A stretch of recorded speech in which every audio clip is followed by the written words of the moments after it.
Okay guys, start tayo ng discussion natin for today. So we are to solve for problems falling under the category of Principles of Hydrostatic Pressure. So meron tayo ditong at least 11 problems for you to fully understand the following concept. So for problem number 1, the hydraulic press shown contains a confined liquid with a relative density, otherwise known as specific gravity, of 0.65. Now, if a force of 190 kilograms is applied on a circular lead at A, which is to be located at the left side, with a diameter of 90 centimeters, what maximum load which may be placed at B, which is a rectangular platform lead, so which is 1.2 meters in length, and then you have 6 meters in terms of its base or width. Now, the difference in elevation between points A and then point B is 0.2 meters. So again, ang hinahanap natin dito is yung load, So kung titingnan natin yung configuration natin, ito yung sinasabi niyang hydraulic press. So sa hydraulic press na to, as you can see, you could locate at least 2 pressure locations. So gaya ng sinabi ko sa inyo, mas malalim na part, doon natin makikita yung highest intensity ng pressure. Yung least intensity ng pressure, makikita natin siya doon sa mas mababaw na location, which is at B. So kung titingnan natin yung formula, ang formula natin, P2 is equivalent to P1 plus gamma height. So P2 natin is location ng highest intensity ng pressure, ang P1 is yung location ng lowest intensity ng pressure. So yung left side compared to the right side is actually equivalent, provided magdadagdag tayo additional pressure, which is in terms of gamma height. So since makikita natin yung highest intensity and pressure natin at point A, lilabel ko siya as P2. Makikita natin yung lowest intensity ng pressure at B, lilabel ko siya as P1. So yung 0.2 meters na height na tinutukoy nating specific gravity ng liquid dito, which is at 0.65, yun yung tinutukoy nating additional pressure. So in this case, ang formula natin from P2 is equivalent to P1 plus gamma multiplied by the height. Then becomes PA is equivalent to PB plus specific gravity multiplied by gamma ng water multiplied by the height.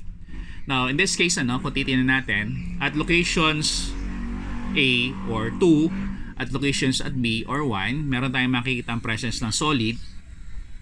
So, kung meron tayong presence ng solid, tapos meron tayong tinatawag na concept ng pressure, you have pressure is equivalent to force all over area, provided meron tayong isang solid object. So, in that case, gagamitin natin yung formula na to at locations A and then that of B. So in this case, ang formula natin then becomes FA all over AA is equivalent to FB plus specific gravity gamma ng water multiplied by yung corresponding height. So ito yung choices natin in terms of yung unit weight ng water. So from FA, isa-substitute na natin yung formula natin. Then ang FA natin then becomes what? 4FA all over 5 dA square. Ayan yung portion natin ng FA as all over AA. Tapos, since ang hinahanap natin dito is yung value ng FB, so ito siya, initially, so nung nirumble natin yung formula, magsi-switch place to dalawang side natin na ito.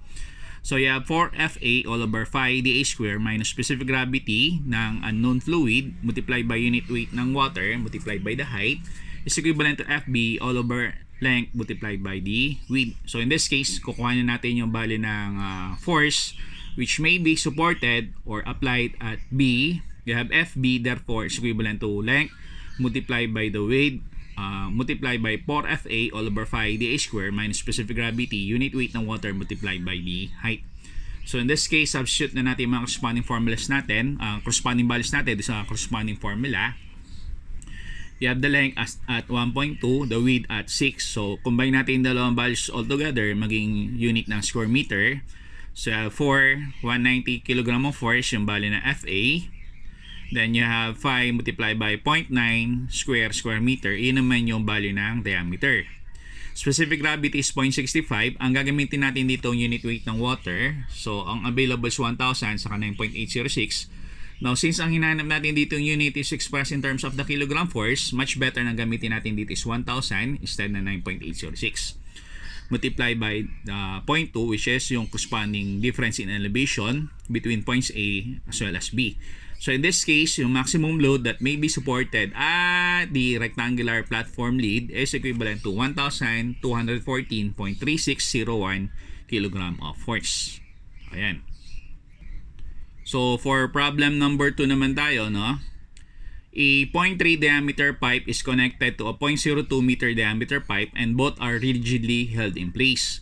So lumalabas, nagkaroon tayo dito ng isang common pathway. So nagkaroon tayo dito ng reduction ng tinutukoy nating pipeline. So from 0.3 naging eventually 0.02. Both pipes are considered to be horizontal with pistons or with stoppers at each end. If the space between the pistons is actually filled with water, ang question natin dito is, what force will have to be applied to the larger piston to balance a force of 90 newtons applied to the smaller piston? So ito yung configuration natin. So ito yung larger pipe which is actually connected to sa my smaller pipe natin. And then both ends are placed with stoppers on both ends. So lumalabas yung stoppers natin in the form of pistons, a larger piston and then smaller piston. So ang smaller piston natin is to be exerted with 90 newtons of force, whereas yung larger piston natin, hinanap natin yung force na exert sa kanya. So kung titingnan natin yung corresponding configuration natin dito, so kung magre-refer tayo dito sa tinutukoy natin Pascal's law, liquid pressure is transferred and diminished in every direction under duress or under the action of external forces. Another one is, kung titingnan natin yung location ng dalawang stoppers natin dito, more or less horizontal. So ang liquid pressure kasi that is actually located in a horizontal plane is said to be constant or the same. So meaning, ang point ko lang is, yung pressure that is actually exerted dito sa may larger piston is equivalent to sa pressure that is to be exerted on the smaller piston kasi nga on the same horizontal elevation. Or kung mag-refer din tayo sa Pascal's law. So in this case, same pressure tayo. Pressure on the larger piston is equivalent to sa pressure on the smaller piston. Now kung titingnan natin sa configuration, since yung mga pistons natin are examples of solids, so ang pressure formula natin pagdating sa solid, you have force all over area. So in this case, you have F all over A for the larger piston, F all over A para doon sa may smaller piston. So since yung piston natin technically is in the form of a cylinder, so eventually ang formula natin ng area is in the form of a circle. You have pi all over 4, diameter ng pinaka-piston o diameter ng larger piston square. Tapos ito naman sa kabilang side, diameter ng smaller piston. So substitute natin dalawang formulas natin dito o rearrange natin. Ito siya. Eventually makakancel out yung 4 all over 5. 4 all over 5 on both cases. So lumalabas ngayon dito, kung sa-substitute na natin, ang matitira sa formula natin, you have larger force all over the squared value of the larger piston diameter, which is equivalent to the smaller force all over the smaller diameter piston square. So lumalabas, yung force to be exerted on the larger piston is equivalent to F small multiplied by the diameter na larger piston square all over the diameter of the smaller piston. So, putting the assigned values all together, ang force to be exerted by the larger piston, F large, is equivalent to 20,250 Newton or equivalent to 20.25 kilonewton. So, problem number 3 naman tayo. The bottom of a river is 12 meters below the water surface. Underneath is what is a silt which has a specific gravity of 1.75. So, pag sinabi natin silt, it is what we call burak, no? So, yung silt na to has specific gravity of 1.75 and then an unknown thickness labeled as T. If the pressure at the bottom of the silt is at 0.450 megapascal, what would be the silt's thickness? So, ito yung corresponding configuration natin. So, ito yung volume ng water at the top. And then, at the bottom side, ito yung volume ng pinaka-silt natin. So, technically speaking, lumalabas ganito. Ang mangyayari is actually ito, no? So, by the way, pag sinabi natin megapascal, ang identity ng megapascal is you have Newton all over square millimeter. Or pag sinabi natin megapascal, ang corresponding power niya is times 10 raised to the 6th power Newton per square meter. Or expressed in terms of the kilopascal, you have times 10 raised to 3 kilopascal. So, kilo has a power of 3. So, plus 3 you have power of 6. So, technically, yun yung power ng mega. So, kung babasahin ko yung ginawa ko ditong solution, yung pressure daw exerted at the bottom of the silt or pressure at the bottom is equivalent to the pressure exerted by the water above the silt or pressure exerted by the water plus yung pressure exerted by the silt with thickness T or pressure exerted by the silt, P silt, no? So technically, pag sinulat ko yung formula, pressure at the bottom is equivalent to PH2O plus pressure exerted by the silt. So, breakdown natin yung corresponding formula. Pressure exerted by the water, you have gamma ng water, height ng water. Yung pressure exerted by the silt then becomes what? Specific gravity ng silt, gamma ng water, height ng silt. So, technically speaking, ang height is also what we call as the thickness. Yung nga lang, pag sinasabi kasi natin thickness, we are referring to a smaller number.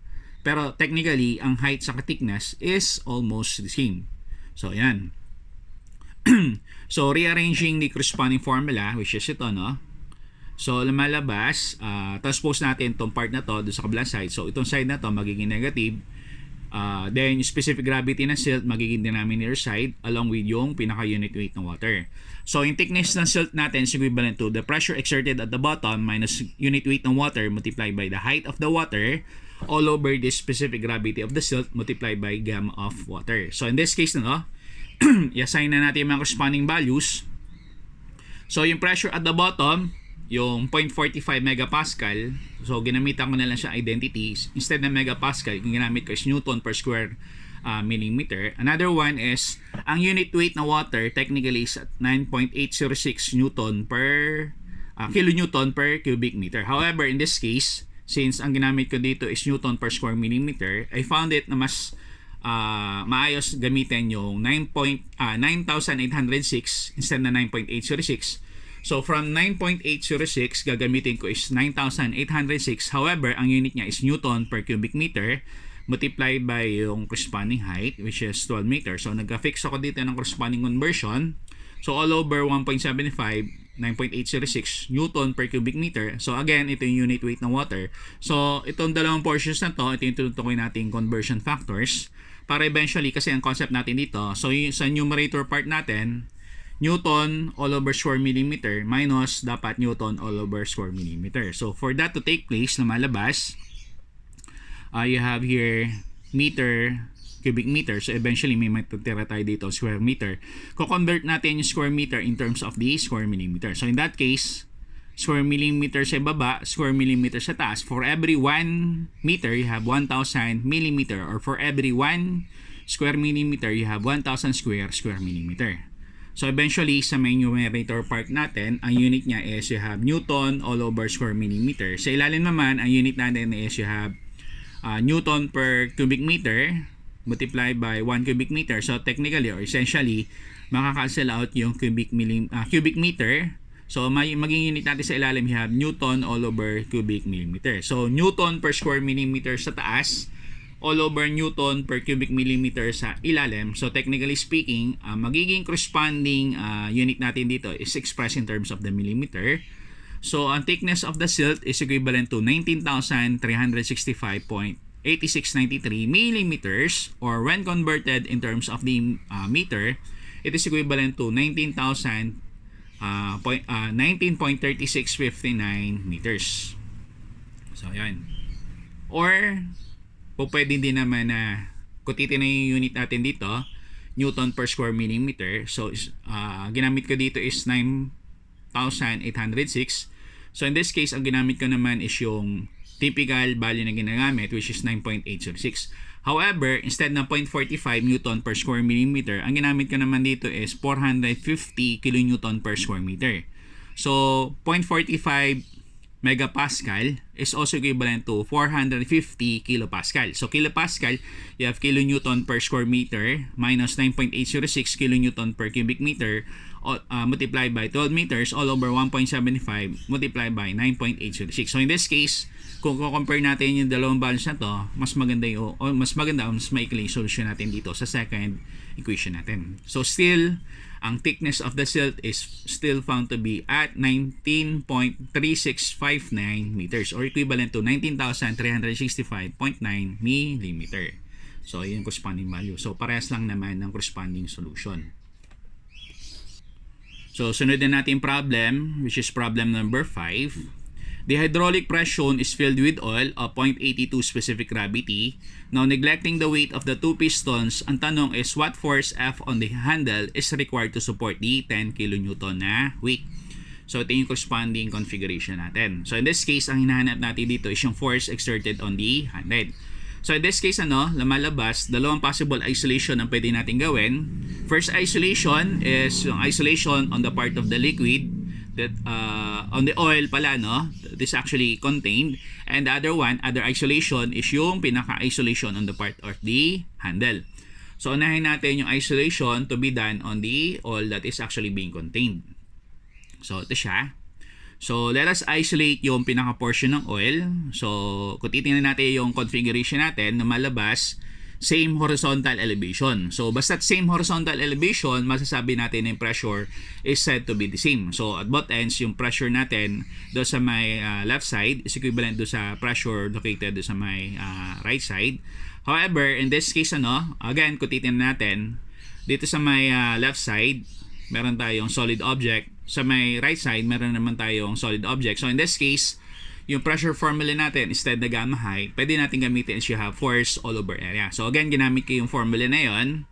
Pressure do sa may left is equivalent to sa pressure sa may right. So technically, F all over A on the part of the left side, and then F all over A on the part of the right side. So again, since yung shape ng pinaka-solid objects natin is actually cylindrical, gagamitan na naman natin ang formula phi all over 4 diameter square. So in that case, lumalabas, pwede mag-cancel out yung concept ng phi all over 4 both ends. So technically speaking, ang matitira natin sa formula, force on the left all over diameter ng left square is equivalent to sa force on the right side all over diameter on the right side. So para makuha natin yung force to be located on the right side, you have force on the left side multiplied by the diameter on the right side square all over the diameter on the left side square. So i-fix na natin mga corresponding values. You have 10 kilonewton multiplied by 25 square millimeter all over 75 square millimeter. So technically speaking, magka-cancel out yung unit na square millimeter all over square millimeter. So in the end, ang matitira natin unit dito, so you have kilonewton. So yung force natin, which is to be located on the right side, is equivalent to 1.11 kilonewton. So technically, ito yan. So once magkaroon tayo ng isolation doon sa may pinaka-handle, ito siya, no? So review nyo lang yung statics of rigid bodies nyo. So ito yung pinaka-handle natin. So since meron tayong hinge dito, so technically speaking, basta't meron tayong hinge, meron tayong dalawang reaction, isang vertical, isang horizontal. So ito yung sinolve natin kanina, force exerted on the right side. Ito yung force exerted on the handle. So technically, lumalabas yung direction ng force natin dito sa side na to, i-reverse natin siya doon sa may kabilang side. So yun yung tinutukoy nating Newton's third law of motion, which states that for every action there is an equal. So sabihin, gagamitin natin yung value na 1.11 na rin na ito doon sa susunod nating isolation or equation. However, in terms of direction, i-reverse lang natin yung corresponding direction. So in that case, yun na mag-explain bakit yung force on the right side is going up from previously going downwards dito sa may kabilang isolation natin. So in this case, lumalabas tatlo yung unknowns natin, dalawa dito sa may hinge, tapos yung pinaka main requirement natin, yung force exerted on the handle. So technically, gumagamit tayo ng concept ng moment equation provided meron tayong more than one particular unknown. So in that case, lumalabas, applicable siya dito. So pag nag-moment tayo dito sa may hinge part, essentially, mawawala yung dalawang unknowns natin, yung R hinge na Y saka R hinge na X. Kasi nga, basically, dahil wala silang perpendicular distance. So with moment summation at the hinge portion, all forces going in the clockwise direction is considered to be positive. So technically, kung magro-rotate na yun, no? So yung force exerted on the right side, so since opposite siya sa lubong, negative. So yung force ng handle, so since ito is along, lumalabas, ito naman is actually positive. So lumalabas, pag nag-moment summation tayo at this particular side, lumalabas, yung force exerted on the handle, magmula dito hanggang dito, perpendicular distance siya is 65 centimeters. Tapos, yung force exerted on the right side, ito yung perpendicular distance niya, which is 40 centimeters. So, i-fix na natin mga corresponding values. Lumalabas, yung force exerted on the handle is equivalent to force exerted on the right side multiplied by 40 centimeters all over 65 centimeters. So, lumalabas dito ngayon, pag na-simplify na natin, yung force that is to be exerted on the handle, or F handle, is equivalent to 0.6838 kilonewton, or basically equivalent to 683.8 newton. So, kung titingnan natin, tama ba ito na ako natin value? Kasi lumalabas, pababa siya. So, in this case, kung titingnan nyo, meron tayong tinatawag dito isang hydraulic press. So ang hydraulic press is essentially a mechanical device. So ang mechanical device kasi technically nag-i-introduce siya na tinutukoy nating mechanical advantage. So pag sinabi natin mechanical advantage, sinisimplify natin work. So sabihin, pag nag-exert tayo ng force, instead na siya is actually bumaba yung in-exert natin force, namumultiply yung in-exert natin force. So essentially, para ma-lift natin yung 10 kN na load din natin dito, basically yung force that is to be exerted on the handle should be only equivalent to 0.6838 kN. So yun siya. So problem number 7 naman tayo, no? So number 7, assuming normal barometric pressure. So pag sinabi nating normal barometric pressure, we're referring to the standard reference for atmospheric pressure.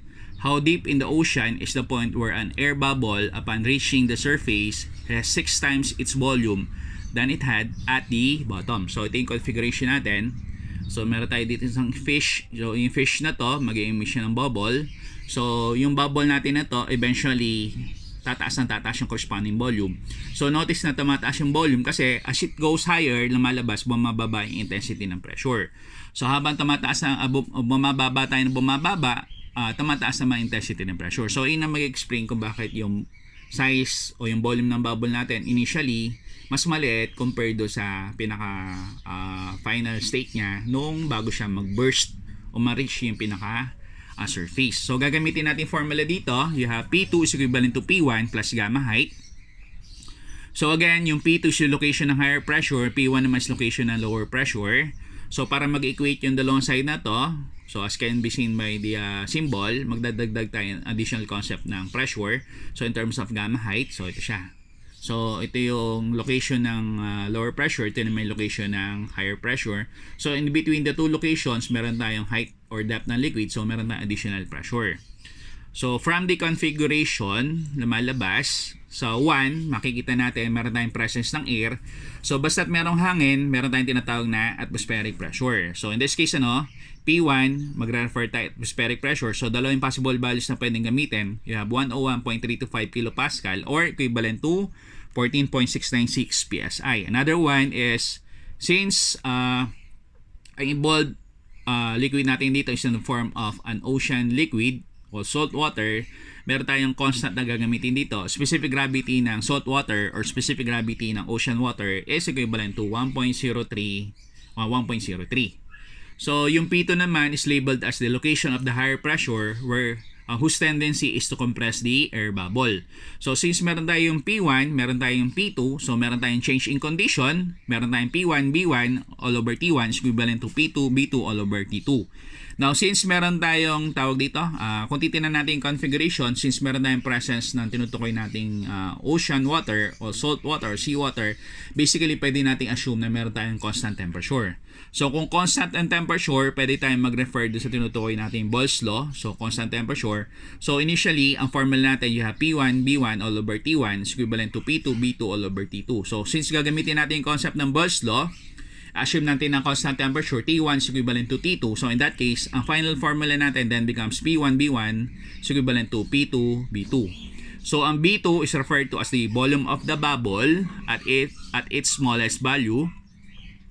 Ang B1 naman is volume of the bubble at its highest value. So from the problem statement, sabi, initially daw, ito yung volume natin. So upon reaching the surface, yung volume daw niya is 6 times that it had before.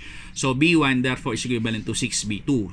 So in that case, lumalabas from the original formula which is P1, B1 is equivalent to P2, B2.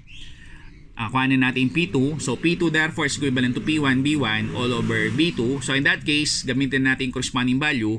So ang P1, pwede siyang 101.325 or 14.696 psi.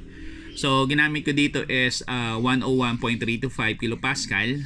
So ang B1, sabi dito, B1 is equivalent to 6B2. Substitute natin value ng 6B2. Wala tayong affix na value sa B2. So essentially, makakancel out yung B2 all over B2. So multiply natin 101.325 doon sa value na 6. So in that case, yung P2 natin from 101.325, eventually ang value niya is 607.95 kilopascal. Also, kung gagamitin natin yung formula yung ginagamit natin for this particular chapter, yung P2 is equivalent to P1 plus gamma height. So, gamma ng ocean, height ng ocean. So, gamma ng ocean, be-breakdown natin base doon sa formula ng specific gravity formula. So, gamma ng ocean then becomes specific gravity ng ocean multiplied by the gamma of water. So, in this case, para ma-compute natin yung height ng pinaka-ocean itself, lumalabas, you have P2 minus P1 all over gamma ng ocean. Saan ang gamma ng ocean natin is you have specific gravity ng ocean multiplied by the gamma of water. So in this case, lumalabas, ang height ng ocean natin is equivalent to 607.95 minus 101.325 in units of the kilopascal all over 1.03 in specific gravity ng ocean multiplied by the standard unit weight of water. So since kilopascal to, much better na gamitin natin constant is 9.806 kilonewton per cubic meter. Kilonewton per square meter sa taas, kilonewton per cubic meter sa ilalim. So kilonewton, magkakancel out. Makakancel out yung square meter, however, may matitira tayong meter. So in this case, ang height ng ocean water natin is equivalent to 50.1599 meters. Or, meron pa tayo isang solution. So, ito yung SI. Kung gusto naman natin lumabas na unit natin ng height ng ocean is in terms of the feet.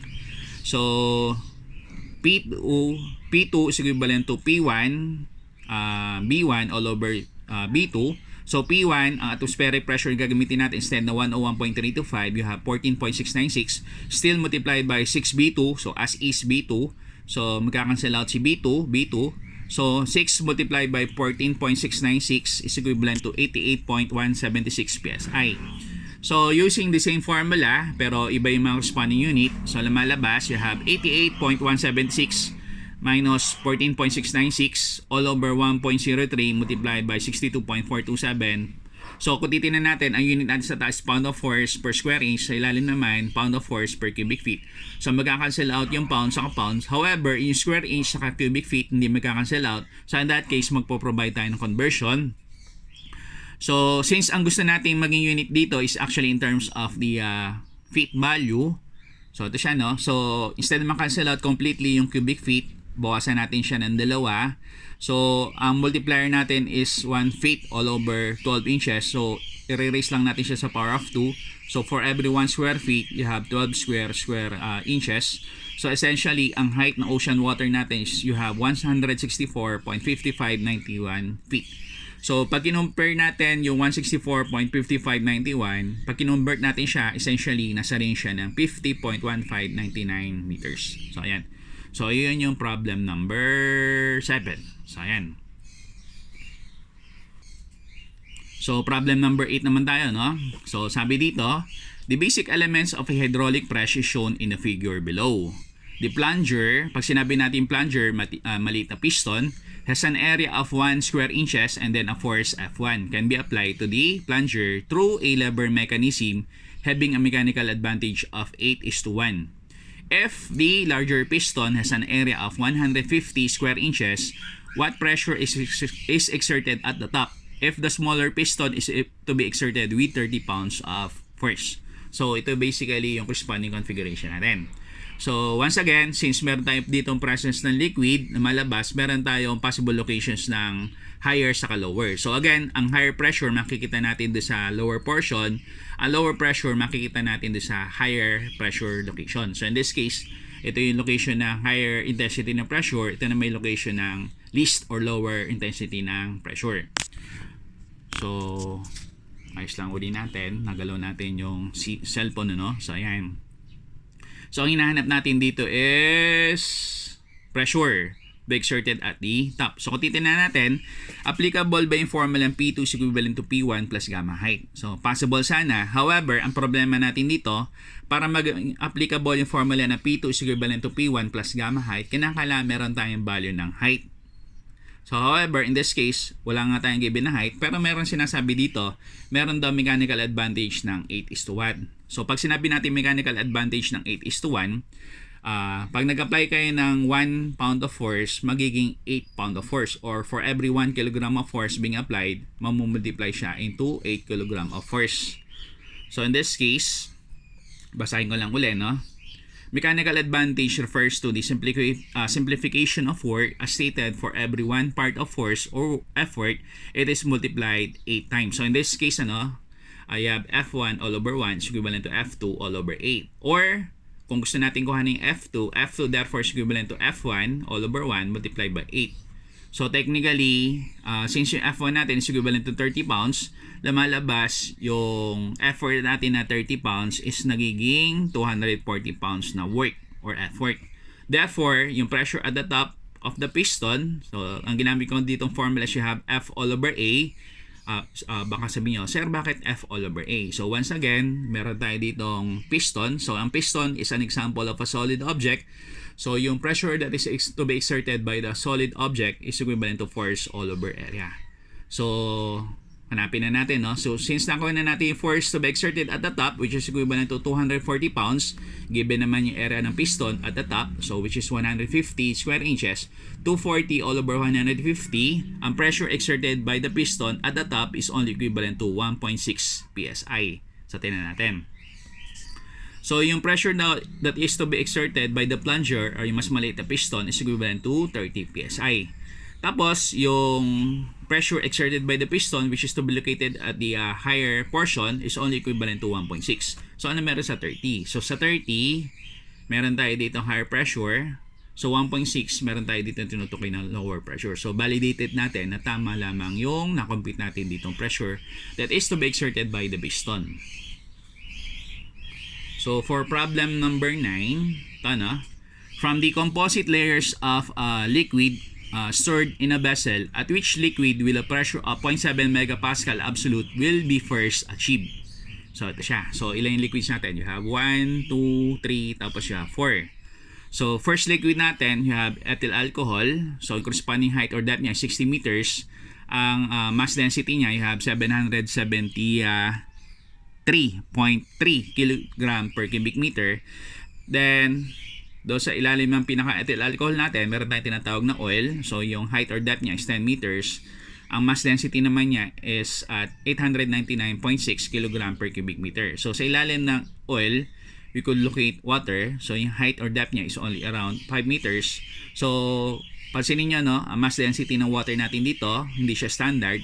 So, ang value niya is 979 kg per cubic meter. So, ang standard mass density ng water, you have 1,000 kg per cubic meter. So, ibig sabihin, kaya 979 yung mass density ng water natin kasi yung location natin dito, wala siya doon sa sea level. So, at the bottommost portion, meron tayong makikita dito ng glycerine. Ang corresponding height niya is only around 5 meters. So, mass density ng glycerine, you have only 1,236 kg per cubic meter. So, you have 1, 2, 3, and then 4 liquids. So, kung papansin nyo dito, no, pag nag-settle down yung 4 na liquids natin dito, maglo-locate at the bottommost portion yung liquid having the highest density. So, in that case, makikita natin yung glycerine. So, meaning, let's say, for example, meron tayong oil, meron tayong water. So, ang reason kung bakit yung oil nagsisettle at the top is basically, mas mababa yung mass density niya compared sa water. So, ganun din dito. So, habang tumataas yung mass density o yung tinutukoy din natin specific gravity, basta related yung mga yun, lumalabas, magsasettle siya at the bottom. So, ang absolute pressure natin, exerted at the bottom of the ethyl alcohol, you have atmospheric pressure, tapos pressure exerted by the ethyl alcohol. So, tingnan natin, no? Where since no gravity is actually given, yung mass density is also equivalent to sa weight density. So technically, ang gusto ko lang i-point out, i-reason out dito is, kung naman yung unit natin dito, so ang unit kasi natin dito is kilogram. So since ito naman is mass density, so ang unit natin dito ng kilogram is only kilogram of mass, not kilogram of force. So basically, since wala naman tayong given na gravity, yung mass density sa weight density is technically the same. So ang point ko lang is yung unit ng kilogram, pwede nyo siyang i-label as kilogram of force instead ng kilogram of mass. So, fix na natin yung mga corresponding value. So, yung absolute pressure exerted at the bottom of the ethyl alcohol is equivalent to the atmospheric pressure. Tapos yung pressure exerted by the height of ethyl alcohol, which is around 60 meters. So, basically, ang atmospheric pressure doon na cited dito sa problem na to, you only have 90 kN per square meter. So, yung pressure exerted by the ethyl alcohol is gamma ng ethyl alcohol multiplied by height ng ethyl alcohol. So, 773.3 kg force all over cubic meter multiplied by 60 meters. Notice na sa side na to, you have kilonewton per square meter. Sa side naman to, you only have kilogram of force per square meter. So, kinakailangan magpares ng unit para ma-add natin yung dalawang values. So, ko-convert natin yung kilogram of force in terms of kilonewton. So, for every 1 kilogram of force, basically you have 9.806 newton. Or for every 1 kilonewton, you have 1,000 newton. So in this case, for every 1 kilogram of force, basically we have 0.009806 kilonewton. So yung absolute pressure natin sa ilalim ng pinaka-ethyl alcohol, you have 544.9788 kilopascal absolute. So i-compare natin siya doon sa ang reference kasi natin dito 0.7 megapascal absolute. So ko-convert natin yung kilopascal absolute in terms of megapascal absolute. So lumalabas for every 1 megapascal you have 1000 kilopascal. So kilopascal absolute, basically you have a unit here of megapascal absolute. So you have 0.545 megapascal. So in this case, malayo siya doon sa 0.7. So lumalabas, gagamitin lang natin same concept natin dito. So in this case, yung pressure, absolute pressure exerted by both the ethyl alcohol and then that of the oil is equivalent to doon sa atmospheric pressure plus yung pressure exerted by the ethyl alcohol plus yung pressure exerted by the oil. So ito siya, pakitingnan na lang. So in this case, ang absolute pressure natin sa ilalim ng tinutukoy nating ethyl alcohol as well as oil, which is basically, and this siya, is only around 633.1936 kilopascal absolute, or when expressed in terms of megapascal absolute, you have 0.6332 megapascal absolute. So still malayo pa rin siya dun sa 0.7 megapascal absolute. So hanapin natin siya dun sa mga succeeding solutions natin. So sa ilalim ng ethyl alcohol, sa ilalim ng oil, sa ilalim ng water, wala pa rin siya dun sa 0.7. So sa ilalim ng tatlo, you only have what? 0.6812 megapascal. So isaganda natin, consider natin yung apat na liquid. So you have ethyl alcohol, you have the oil, the water, as well as yung tinutukoy nating glycerin. So in this case, when combined, lumalabas, ang pressure natin, you have 0.742 megapascal. So meaning, yung hinahanap natin dito, mas mataas yung 0.742 compared sa 0.7. So meaning, yung hinahanap natin dito na 0.7 megapascal is to be located somewhere sa may vicinity ng pinaka-glycerin. So ayan. So, tignan natin problem statement. Tapos na natin. Sabi dito, therefore, a pressure of 0.7 megapascal can be located within the vicinity of the glycerin. So ayan. So, anong problem na tayo? So for problem number 10, so second to the last problem. So for the configuration shown, what force directed at the piston D is necessary to cause the system in its equilibrium state? Another one is that if gas was used instead of water, would the necessary force increase or decrease? So ito yung configuration natin. So meron tayo dito larger piston, meron tayo dito smaller piston. So basically yung hinanap natin dito is yung FD. Tapos kung titignan natin dito, meron tayo dito isang lever arm. So nag-exert tayo ng 416 Newton na force. So basically, dalawa yung magiging possible isolation. So sa statics of rigid bodies, na-emphasize doon yung tinutukoy natin free body diagram. So in this case, pwede tayong gumawa ng tatlong free body diagram. One is para doon sa buong configuration natin. Another one, second free body diagram, dito sa may pinaka-lever natin. Then third and last one is yung pinaka-free body diagram dito sa dalawang piston natin. So yung third free body diagram, yun yung gagamitin nating free body diagram for us to be able to finally solve yung value ng FD. So isolate muna natin yung lever portion. So once isolated, so ito makikita natin, yung force exerted doon sa may side na to, which is equivalent to 460 Newton. Then kung papansin niyo at this side, meron tayo dito an additional lever. So yung lever natin dito is BC. So basically meron nag-exist na force doon in terms of FB.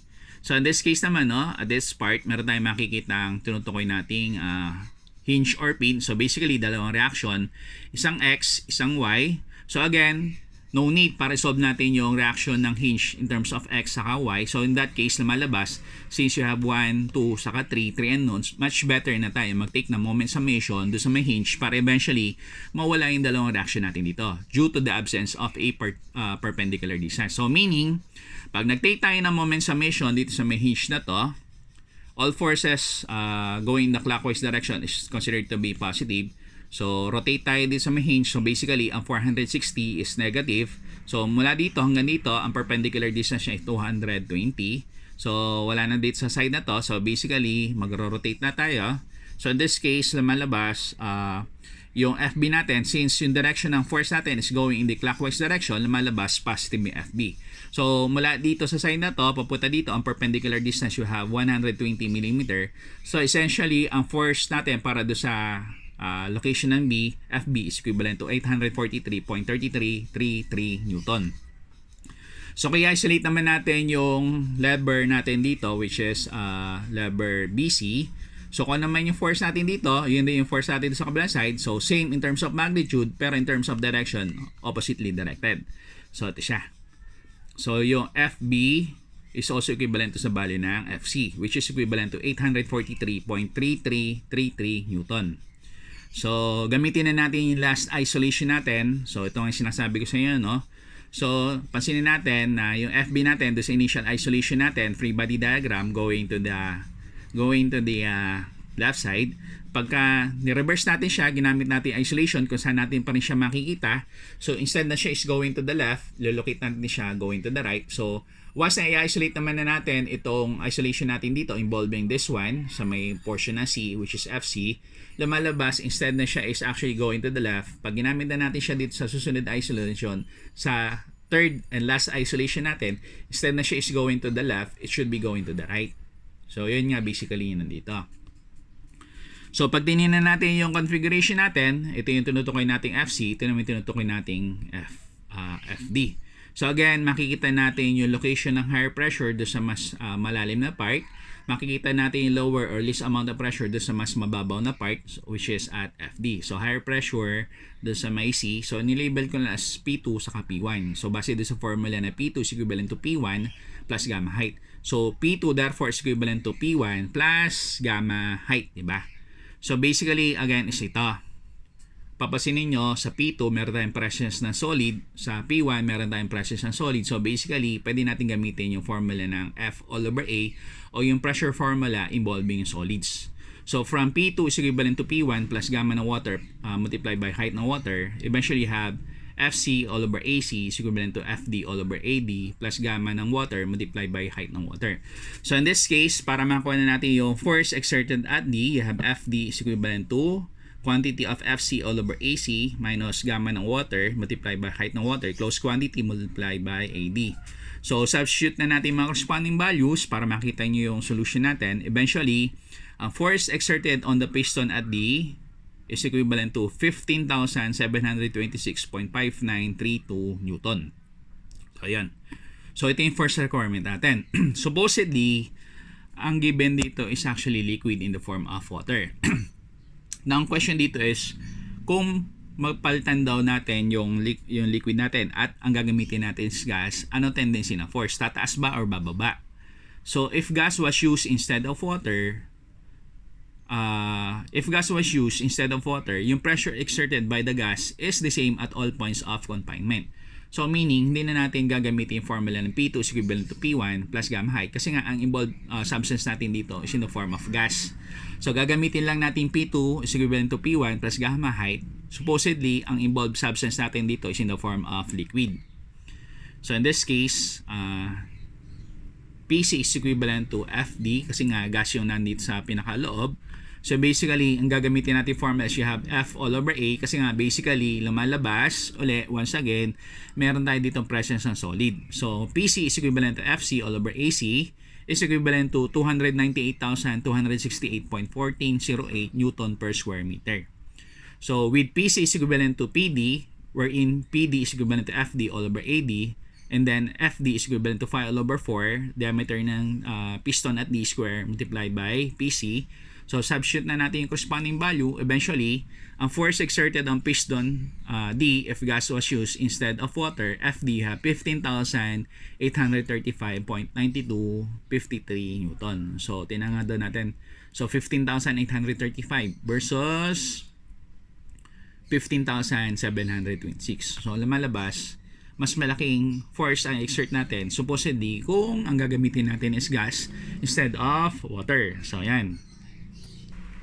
So okay, last problem na tayo, no? So problem number 11, basahin ko lang yung problem statement.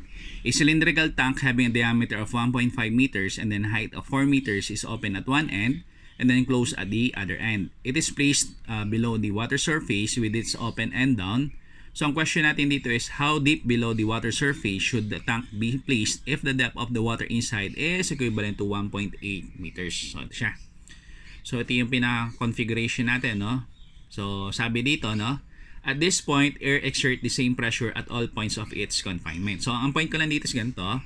So meron tayong isang open top cylinder. So babalik na rin natin siya, ilulubog natin siya. So in that case, lumalabas, may papasok na certain volume of water. So yung certain volume of water na to, ang tendency niya is pe-press niya yung matatrap na hangin.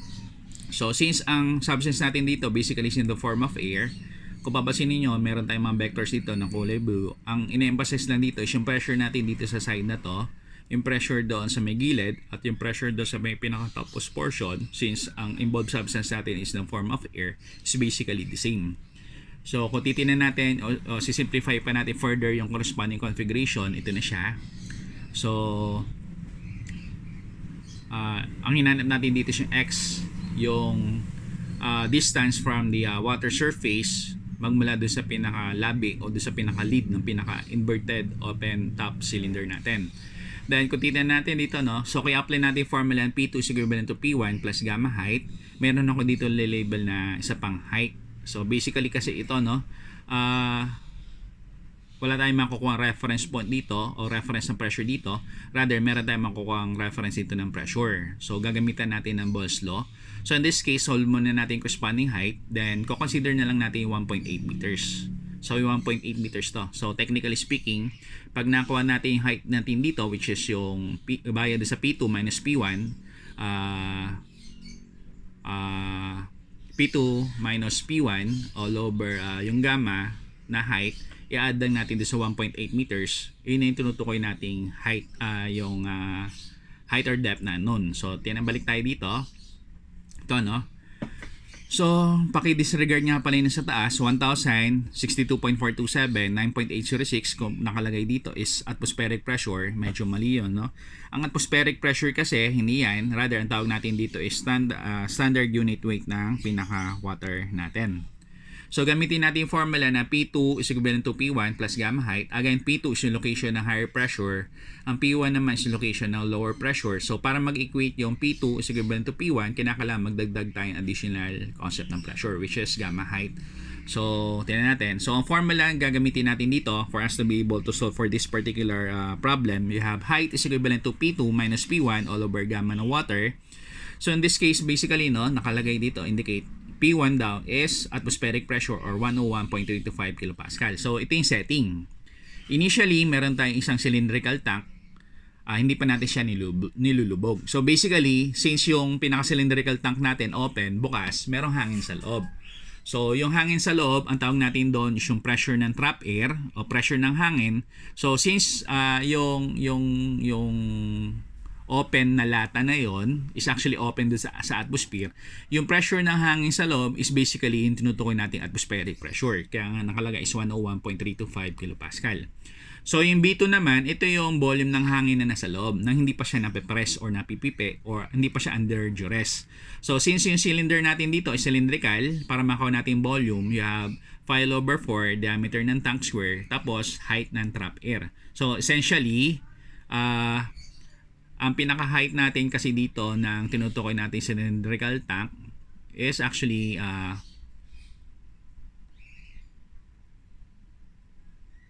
4 meters. So ayan, 4 meters. Huwag kayong magre-refer dito ng ang height ng trap air. Rather ito, no? So balik tayo muna dito. Ito. P2 saka P1. So balik tayo, no, para mas maintindihan nyo. So pag sinabi natin conditions number 1, ito yung point o location or condition or state kung saan yung cylindrical tank natin, hindi pa natin siya na-immerse doon sa body of water. Ang condition number 2 naman, ito yung condition or point kung saan yung pinaka-cylindrical tank natin had already been immersed doon sa pinaka-water natin. So kung titingnan natin dito, nakalagay, pressure of air inside the container, yun yung P1. So i-equate natin siya sa atmospheric pressure, which is 101.325 kilopascal. Ang B1 naman, ito yung tinutukoy natin volume of the air inside the container or volume of the air inside the container, pares pala. So ang formula natin ng B1 basically is yung dimension ng pinaka-cylinder natin. So ang formula natin ng volume ng isang cylinder, you have 5 over 4 diameter ng tank square multiplied by height ng tank, which is 4 meters. So ayan. So ito yung P1, 101.325, ito yung B1, ito yung formula.